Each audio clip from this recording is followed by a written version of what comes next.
আসসালামু আলাইকুম রাহমাতুল্লাহ। আরআরবি আরাকান বাংলা নিউজে আপনাদের স্বাগতম। সঙ্গেই থাকছি আমি আয়েশা। আজ 23শে জানুয়ারি 2025। রোহিঙ্গা সংকটের টেকসই সমাধানে সহযোগিতার আশ্বাস ইউএনএইচসিআরের।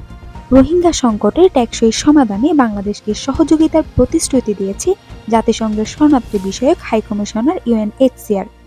সংস্থাটির হাই কমিশনার ফিলিপ্পো গ্রান্ডি এই সংকটের আন্তর্জাতিক সমাধানে গুরুত্বপূর্ণ ভূমিকা রাখার ইচ্ছা প্রকাশ করেছেন। মঙ্গলবার 21শে জানুয়ারি সুইজারল্যান্ডের দাভোসে ওয়ার্ল্ড ইকোনমিক ফোরামের সম্মেলনের ফাঁকে বাংলাদেশের প্রধান উপদেষ্টা ডক্টর মোহাম্মদ ইউনূসের সঙ্গে দ্বিপক্ষীয় বৈঠকে এ আশ্বাস দেন গ্রান্ডি।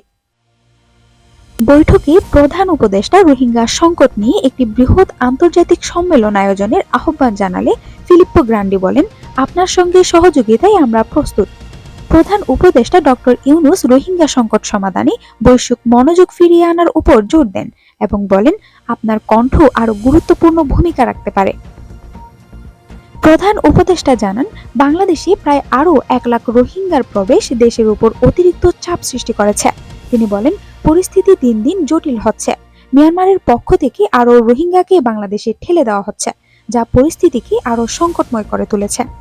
রোহিঙ্গাদের জন্য উন্নত উপকরণ দিয়ে আশ্রয়কেন্দ্র নির্মাণের অনুমোদন দেয়ায় ফিলিপ্পো গ্রান্ডি বাংলাদেশ সরকারের প্রতি কৃতজ্ঞতা প্রকাশ করেন।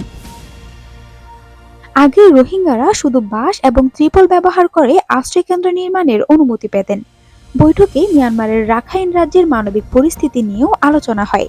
সেখানে বিদ্রোহী গোষ্ঠী আরাকান আর্মি এবং মিয়ানমার সেনাবাহিনীর মধ্যে চলমান সংঘাত পরিস্থিতিকে আরও জটিল করে তুলেছে।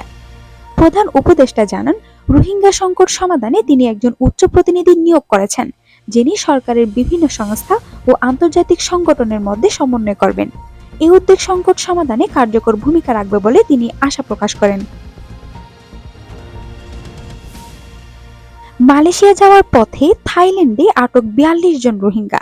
দক্ষিণ পূর্ব এশিয়ার দেশ থাইল্যান্ডে 42 জন রোহিঙ্গা অভিবাসীকে আটক করা হয়েছে। আটককৃতদের মধ্যে নারী ও শিশুরাও রয়েছেন।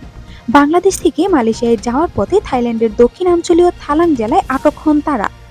মঙ্গলবার 21শে জানুয়ারি এক প্রতিবেদনে এই তথ্য জানিয়েছে সংবাদ মাধ্যম ব্যাংকক পোস্ট। সংবাদ মাধ্যমটি বলছে, বাংলাদেশ থেকে বের হওয়ার 1 মাসেরও বেশি সময় পর থাইল্যান্ডের দক্ষিণাঞ্চলীয় পর্যটন দ্বীপ থালাং জেলায় 42 জন রোহিঙ্গা অভিবাসীকে উদ্ধার করা হয়েছে এবং পরে তাদেরকে আটক করা হয়েছে।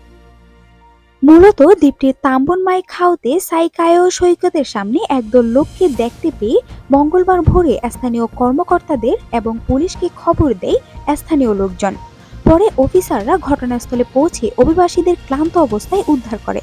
সেখান থেকে তাদের উদ্ধার করে থাচাট চাই থানায় নিয়ে যাওয়ার আগে তাদের খাবার খেতে দেওয়া হয়।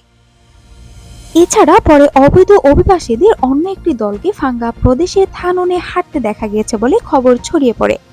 পরে ফুকেটের সারাসিন সেতুতে তাদের দেখা যায়। প্রথম দলে 19 জন পুরুষ এবং 23 জন নারী ছিলেন, যার মধ্যে 15 বছরের কম বয়সী 12 শিশুও রয়েছে। স্থানীয় মিডিয়া রিপোর্ট অনুসারে উদ্ধারকৃতদের বেশিরভাগই দুর্বল এবং শীর্ণ অবস্থায় ছিল। জিজ্ঞাসাবাদের সময় অভিবাসীরা স্থানীয় পুলিশকে জানায়, তারা 75 জনের একটি দলের সাথেই ছিল, যারা গত 16 ডিসেম্বর মালয়েশিয়া যাওয়ার উদ্দেশ্যে বাংলাদেশ থেকে রওনা করে। প্রতিমধ্যে বিবাদ শুরু হয় এবং তাদের জাহাজ ছেড়ে চলে যেতে বলা হয়। তাদের বহনকারী নৌযানটি পণ্যবাহী জাহাজ ছিল বলে মনে করা হচ্ছে। পরে তারা ফুকেটের কাছে ফাঙ্গার একটি সমুদ্র সৈকতে যাওয়ার জন্য ছোট নৌকায় ওঠেন। এসব অভিবাসীদের কেউ অসুস্থ এবং কেউ ছিল গর্ভবতী। আইনগত ব্যবস্থা নেওয়ার জন্য সবাইকে পুলিশ হেফাজতে আটক রাখা হয়েছে। রোহিঙ্গাদের এই দলটি একজন অনুবাদকের মাধ্যমে পুলিশকে বলেছে, যাত্রার সময় জাহাজে থাকা কয়েকজনকে লাঞ্ছিত করা হয়েছিল এবং প্রাণহানির ঘটনা ঘটে। রোহিঙ্গারা জাতিগতভাবে মুসলিম এবং তারা তাদের মাতৃভূমি বৌদ্ধ প্রধান মিয়ানমারে দীর্ঘদিন ধরে নিপীড়নের শিকার হয়েছে।